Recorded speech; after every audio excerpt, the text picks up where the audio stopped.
இலங்கை தமிழருக்கு லண்டனில் 67,000 பவுண்ட்ஸ் அபராதம். பிரித்தானியாவில் தமிழ் இளைஞன் ஒருவரை வேலைத்தளத்தில் மிக மோசமான முறையில் துன்புறுத்தியமை மற்றும் உழைப்புச் சுரண்டலில் ஈடுபட்டமைக்காக கடந்த வாரம் லண்டனைச் சேர்ந்த இலங்கை தமிழர் ஒருவருக்கு பிரித்தானிய நீதிமன்றம் 67,000 பவுண்ட்ஸ்கள் அபராதம் மற்றும் நஷ்டஈடு விதித்து தீர்ப்பளித்துள்ளது. இந்த தீர்ப்பு பிரித்தானியா வாழ் தமிழ் மக்களிடையே பெரும் பரபரப்பை ஏற்படுத்தியுள்ளது.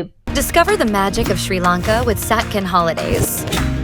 Book your unforgettable adventure today with Satkin Holidays. லண்டனில் உள்ள ஒரு வர்த்தக நிலையத்தில் பணியாற்றிய இளம் தமிழ் இளைஞர் ஒருவரை அந்த நிலையத்தின் உரிமையாளரான இலங்கை தமிழர் மிக மோசமாக நடத்தியுள்ளார்.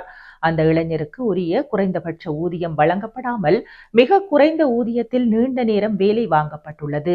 மேலும் வேலை தளத்தில் உடல் ரீதியாகவும் மன ரீதியாகவும் அந்த இளைஞரை உரிமையாளர் துன்புறுத்தியமை, போதிய விடுமுறை மற்றும் ஓய்வு வழங்கப்படாமல் அடிமைத்தனமான முறையில் வேலை வாங்கியமை போன்றன நீதிமன்றத்தில் நிரூபிக்கப்பட்டுள்ளது.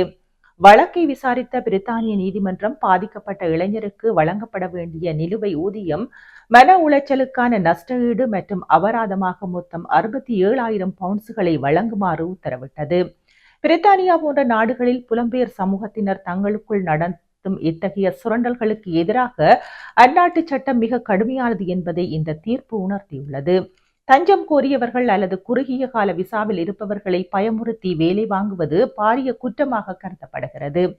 இத்தகைய பாதிப்புகளுக்கு உள்ளாகும் தமிழர்கள் தயக்கமின்றி தொழிற்சங்கங்கள் அல்லது சட்டத்தரணிகளின் உதவியை நாட வேண்டும் என சமூக ஆர்வலர்கள் வலியுறுத்துகின்றனர். இத்துடன் மெய்வெளியின் செய்திகள் நிறைவு பெற்றன. தொடர்ந்தும் மேலதிக செய்திகளை பார்வையிட www.மெய்வெளி.com என்னும் இணையதளத்தை பார்வையிடுங்கள். மேலும் மெய்வெளி ஆப்பையும் பதிவிறக்கம் செய்து கொள்ளுங்கள். வணக்கம்.